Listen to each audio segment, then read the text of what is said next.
Oi, pessoal, tudo bem? Hoje a gente vai desmistificar uma coisa que parece meio mágica: o processo criativo. Sabe aquela ideia do gênio solitário que do nada tem uma sacada brilhante? Pois é, a verdade é bem mais interessante e, o melhor, muito mais acessível.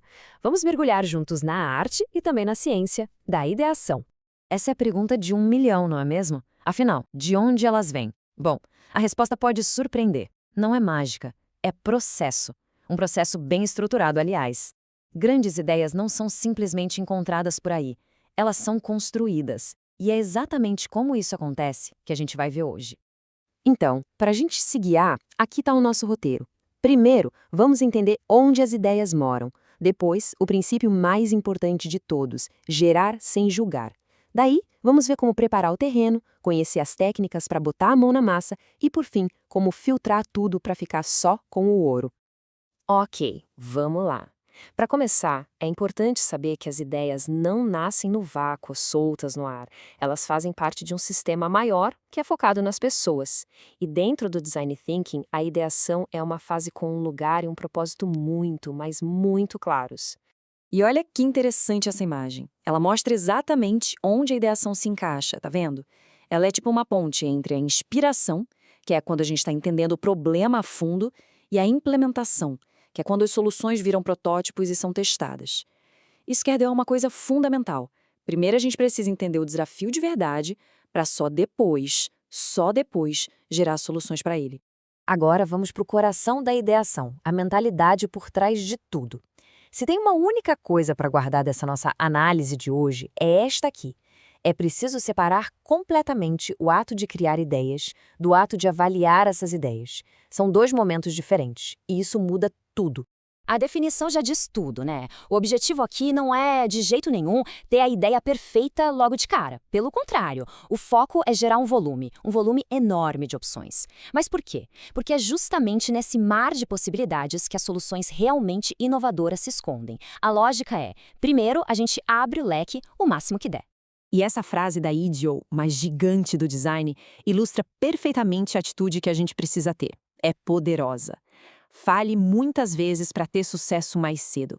Cada ideia que parece que não vai dar em nada, na verdade nos deixa um passinho mais perto daquela que vai funcionar. O erro, o fracasso, aqui eles são vistos como aprendizado. São degraus. Para essa mágica toda acontecer, existem algumas regras. E essas são as regras de ouro do brainstorming. Elas servem para criar um espaço seguro, onde todo mundo se sinta à vontade. Adiar o julgamento é, sem dúvida, a mais importante. Incentivar ideias malucas é o que abre a porta para a inovação de verdade. E construir sobre as ideias dos outros? Isso transforma a criatividade que era individual numa força coletiva poderosa. Bom, ter as regras certas é fundamental, mas não é tudo. A gente também precisa preparar o ambiente, sabe? Tanto o ambiente mental quanto o físico. É isso que vai fazer as ideias realmente florescerem. E aqui está o ponto crucial: a mentalidade. As pessoas que estão ali precisam acreditar que elas têm sim o poder de criar algo novo, algo com impacto. Sem otimismo, a curiosidade morre na praia. As ideias mais ousadas são cortadas antes mesmo de nascer. É uma questão de ter uma crença coletiva na capacidade de resolver o problema. A dinâmica do grupo também faz toda a diferença. Sabe aqueles grupos enormes? A energia se dispersa, as pessoas mais tímidas não falam. Não funciona. A dica é: divida a galera em equipes menores, mais focadas. Isso garante que mais gente participe ativamente e que a energia criativa seja muito, muito mais produtiva. E agora, uma dica super prática, mas que, nossa, faz uma diferença enorme. O espaço físico importa, e muito, e é algo tão simples quanto ficar de pé. Isso mesmo, ficar em pé em vez de sentado pode mudar completamente a energia da sessão. Isso ativa o corpo ativamente, torna o processo bem mais dinâmico e, acredite, as ideias ficam melhores. Muito bem, com a mentalidade certa, a equipe certa e o ambiente preparado, chegou a hora de abrir a nossa caixa de ferramentas. Vamos botar a mão na massa e ver algumas técnicas específicas para fazer as ideias finalmente surgirem. Um bom brainstorming não acontece no improviso, ele tem um roteiro. Tudo começa com um aquecimento, uma brincadeira rápida para quebrar o gelo e já ligar o motor da criatividade. As regras têm que estar visíveis para todo mundo o tempo todo. O uso de post-its é fantástico, porque cada pessoa pode anotar a sua ideia antes de compartilhar, o que é ótimo. E depois fica muito fácil agrupar, combinar, criar em cima do que já foi feito. E aqui vai um segredo importante: não existe um jeito só de ter ideias. É fundamental misturar os métodos. Algumas pessoas são ótimas escrevendo, outras se expressam muito melhor desenhando. E tem até o body storming, que é basicamente encenar fisicamente uma experiência. Isso pode trazer insights que nenhuma conversa no mundo conseguiria. Usar várias técnicas diferentes garante que todos os talentos do grupo sejam aproveitados ao máximo. Ufa! Depois de gerar uma verdadeira montanha de ideias, a gente chega numa fase que é tão importante quanto a primeira. Como é que a gente seleciona as mais promissórias? É o famoso momento de convergir. Essa citação aqui é ouro.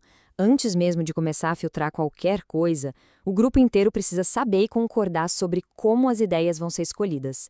Definir os critérios de seleção antes de tudo garante que o processo seja justo, seja transparente e que todo mundo se sinta seguro.